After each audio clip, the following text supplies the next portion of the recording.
Thanks for checking out World War Stuff. Here are 4 weapons that changed World War II. First up, the submachine gun. A submachine gun is basically going to fire sub-caliber pistol rounds on full auto from a shoulder-stocked or handheld platform, and that combination gave troops huge short-range firepower, controllable automatic fire, and was lightweight compared with a rifle or light machine gun. In World War II, subguns excelled in urban, bunker, trench, and jungle fighting, where engagements happened typically under about 100 yards, and volume of fire was a necessity. House-to-house fighting in many European towns, Pacific Island assaults, and ship and shore raids favored SMG armed troops and showcased the need for these lightweight but heavy fire-powered beasts.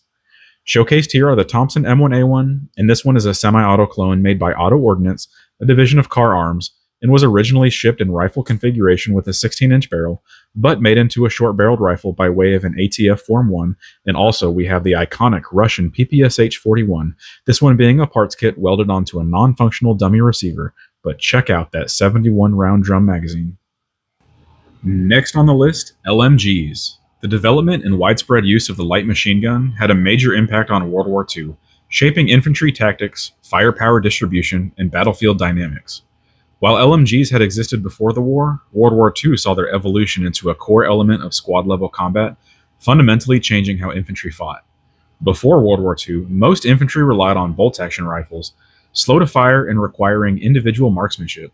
LMGs allowed squads to bring automatic suppressive fire to the fight, massively increasing their firepower. A single LMG could pin down or disrupt entire enemy formations, giving small units more independent offensive capability. This was a shift from earlier wars, where rifles dominated and machine guns were largely static or used in heavy roles. We're looking at 2 iconic belt-fed LMGs from both sides of the ETO, the US Browning Model 1919 and the German MG34. The MG34 is a parts kit, while the 1919 is a semi-auto build by the renowned 1919 armorer Ravenna Armory.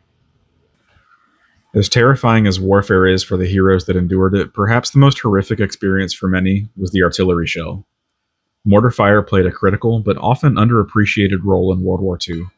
Mortars, like these 81mm shells, were not new by World War II, but their improved mobility, range, and widespread use at all levels of infantry made them a game changer. They became a key form of indirect fire support and commanded equal parts respect, anxiety, and downright terror. 1st Marine Division hero Eugene Sledge described mortar fire like this: "To me, artillery was an invention of hell.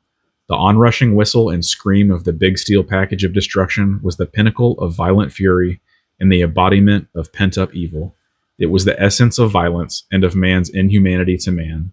I developed a passionate hatred for shells."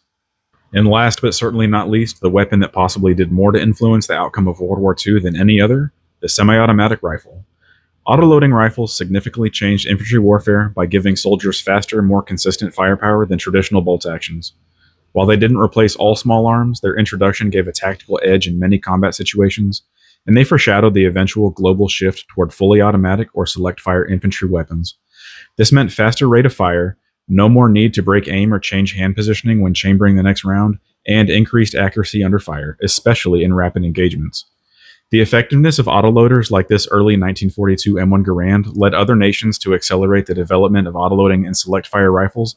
For example, Germany's G41 and 43, the Soviet SVT-40, and especially post-war designs like the SKS and the FNFAL.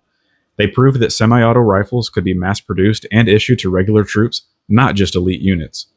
World War II was won by the heroic actions of men from all corners of the globe, but the weapons in this video made World War II a conflict of immense violence and destruction and ultimately changed the course of modern warfare.